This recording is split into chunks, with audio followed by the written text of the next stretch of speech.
At Native Maine, we work with over 88 local farms and producers across the state. It's such an honor to be able to work with such amazing farmers and manufacturers. We really value our partnership with Native Maine. They're just a great group of people to work with. When you buy from a local business, that local business owner is using that money to pay local people to work and then go out into the community and spend those dollars. Native Maine can do that for us, and we can focus on growing the food. We're the pros at growing the mushrooms, and Native Maine are the pros at distributing them.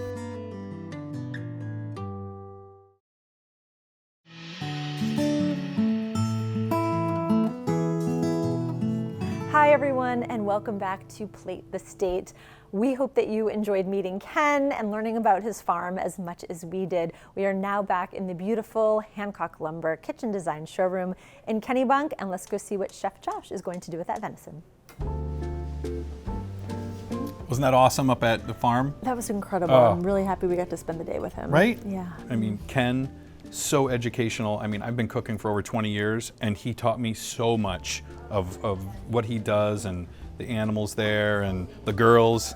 That's how he calls them. I love that part. I really enjoyed our time there for sure. What are you going to make with this beautiful So venison? what we have here, and I asked Ken, I said, what kind of cuts of venison do you want to, you want me to show off for you, or what can I do to help you with the venison? And he gave me some beautiful venison shoulder. And I think venison shoulder is a very underutilized cut of the animal, where some butchers will just grind it into hamburger, But after I show you this recipe, I think you'll have a newfound appreciation for this particular cut. Yeah. Fabulous. So let's get into it. Let's start over here. So this is the spice mixture that we're gonna rub on the venison. And this is one of my favorite spices. What we have here is Ras el Hanout. It's a Moroccan spice blend, which means head of the shop. And how it gets that name is the spice merchants would custom blend these for each merchant. So everything was a little bit different. And the one that we make at home, I really love because it has cardamom and cinnamon. Very warming spices, Yeah. I think. And I love using it with venison because sometimes venison can be gamey, right? But I think the Ras el, the warming spices of it really tame this down and add a kind of like enhanced local. We're taking something worldly and adding it to something Maine, right? I love that. Okay, so what we're gonna do now, glad you're holding this for me. I'm gonna sprinkle some of this on here, okay? And then I'm gonna add a little bit of olive oil.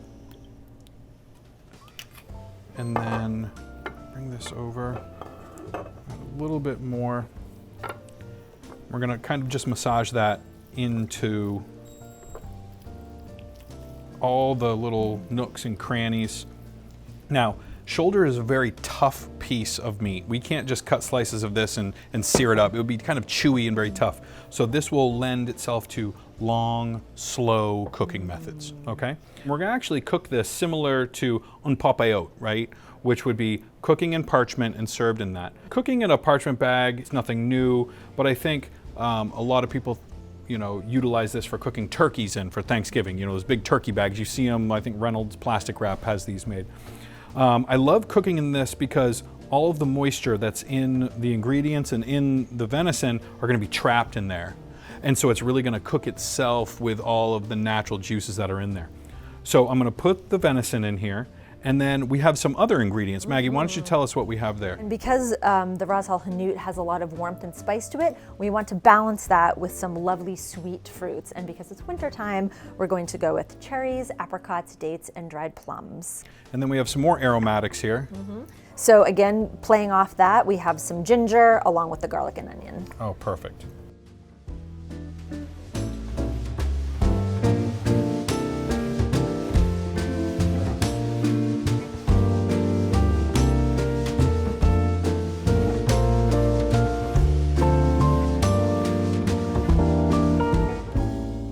So you want to roll the bag up. You don't want to leave a ton of air in there. You don't need to poke holes in this or anything like that. It has a little, like the vent in the fold here will allow air to escape. You want to roll it up tight, tuck the corners in, and we're going to put this into about 170, 175 degree oven.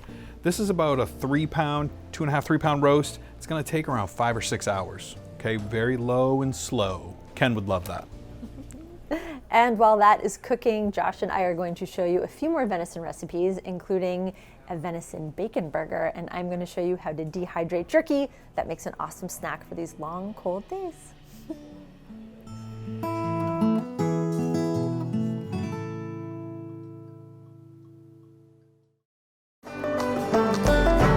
Worked at Harbor Fish since '73. Customers come first. If you don't have respect for the customers, you can't work here.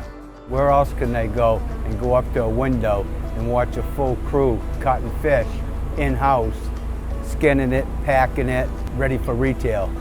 Don't be nervous to come down to Harbor Fish. If you need help walking up the stairs and get in the door, I'll come out and help you.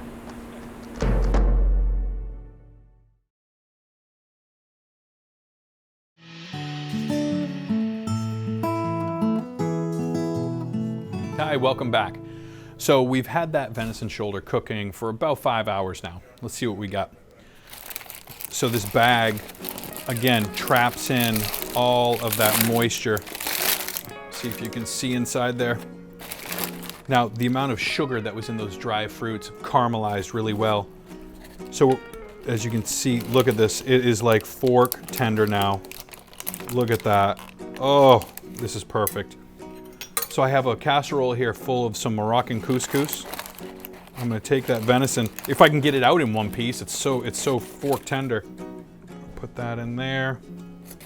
Take this right here, okay. So we don't want to get all of that fruit because it's like turned a little like mushy, right? But look at this nice pan jus that's here. Oh, it's perfect. So what I'm gonna do is take a spoon, get some of that liquid, and just baste that over that shoulder. Okay, now I'm gonna just shred this apart. Oh, I tell you, my dad would love this. This nice venison shoulder. Now remember, we didn't add any salt to it because salt would help dry it out a little more. So now we're gonna finish a little bit of salt. A little bit of olive oil. And then I have some marjoram right here. I like marjoram, it's gonna add that nice spice. Put that on. Ooh, what do you got there? I have an incredible wine that Kat from Sopa Wine Co. recommended. As soon as she heard what you were cooking, she knew exactly what she would pair with it. Yeah? So it's a Syrah, and a lot of times Syrah is undervalued unless it comes from the Rhone Valley in France. But Kay Vintners in Washington State does a gorgeous job turning this wine into a very French-worthy wine. And the black cherry and spice notes in this wine do an incredible job complementing the spice and the stone fruits that are cooked with the venison. Oh, and that Ras el, I mean, just smelling this wine now. It's an incredible, Kat does an awesome job. Yeah, really great job. That was such a great wine pairing. Delicious. As you've seen this season, traveling all over the state of Maine, local is super important to us here at Plate the State. Being a chef for over 20 years, I've dealt with so many farmers and producers and fishermen and cheesemakers, and I'm so grateful that they're letting me now tell their story. And we're so grateful to all of you for watching us this season. We're incredibly grateful to Hancock Lumber for letting us cook in their beautiful showroom, to all of our sponsors and No Umbrella Media for making this show look as beautiful as we envisioned it. And we really hope you enjoyed all these stories and recipes. A home-cooked meal is what everyone needs right now. And to wherever your appetite takes you, thank you so much for watching, and we'll see you next season.